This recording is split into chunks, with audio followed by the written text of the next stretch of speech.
Alors,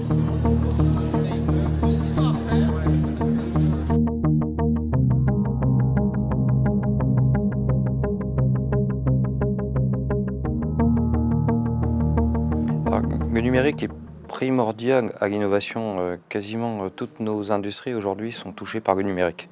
Le monde de la finance, avec tout ce qui est calculateur, ou toutes les transactions se font bien sûr, sont portées par le numérique.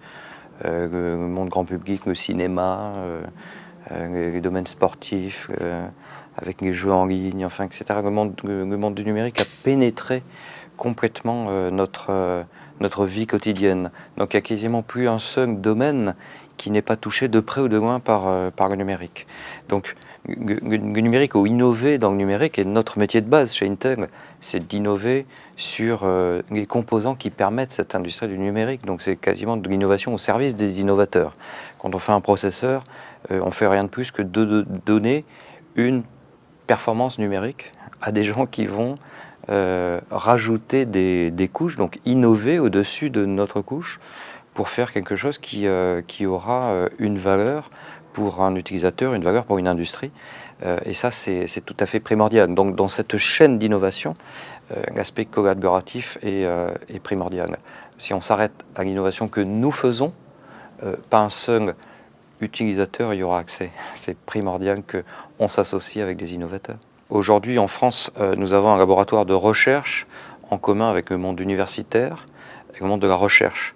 Il est situé au plateau de Saclay.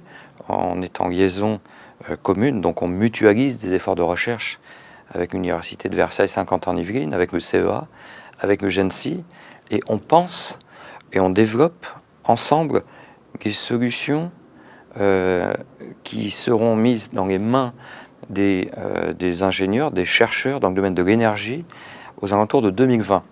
C'est quoi ces solutions? Ce sont des calculateurs, donc pour simuler la fusion, la fission nucléaire.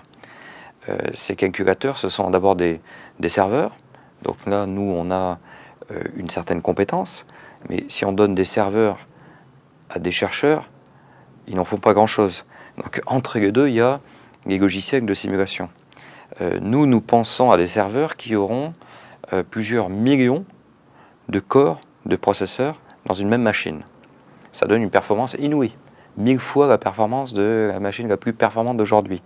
Une performance inouïe. Mais il faut que les logiciels sachent exploiter cette performance complètement parallélisée, qui est découpée par plusieurs millions.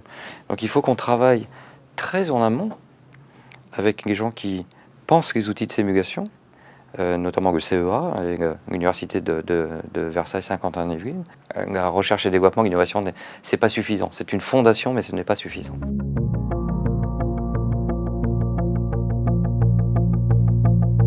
Alors là, on parlait d'un exemple, l'exemple personnel, l'exemple d'Intel.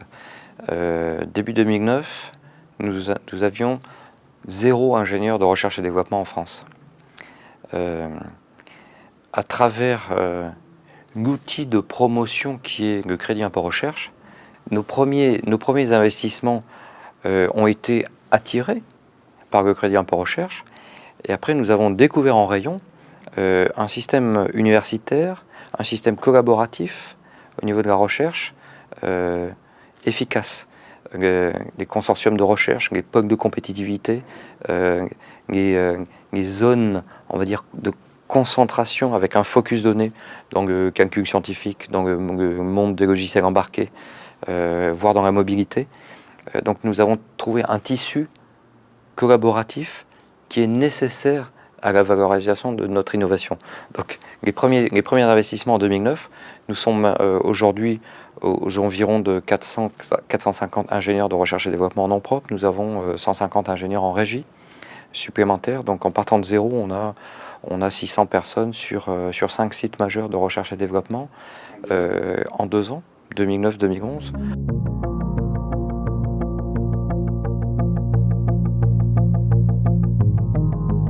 Il faut aider les PME à pouvoir convertir innovation en compétitivité.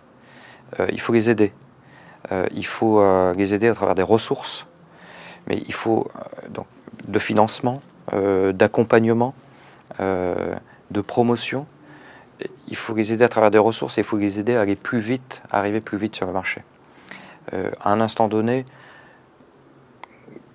tous les pays innovent, ont potentiellement des concepts d'innovation à peu près identiques. Celui qui va gagner, c'est celui qui amène ce concept sur le marché le plus rapidement possible, avec la meilleure qualité possible.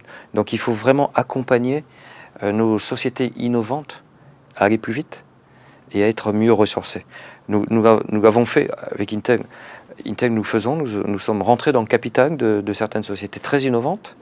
Deux exemples, en 2011, nous avons investi, nous sommes entrés dans le capital de deux sociétés, une qui s'appelle Aldebaran Robotique, un leader dans la robotique humanoïde, une autre qui s'appelle Total Immersion, un autre leader dans les outils de réalité augmentée. Ce que nous apportons par-delà un financement, c'est toujours bien, c'est une exposition. Quand je parle d'exposition, c'est on les amène et on les expose aux grandes sociétés qui peuvent tourner leur technologie en valeur, ou on les expose ici à d'autres sociétés innovantes pour des associations. Innovation plus innovation, c'est innovation au carré, ça donne de la puissance. Peut-être des choses qui auraient pris 3 ans, si on peut les faire en 1 an. Dans ce cas-là, on aura eu une bonne valorisation de l'investissement.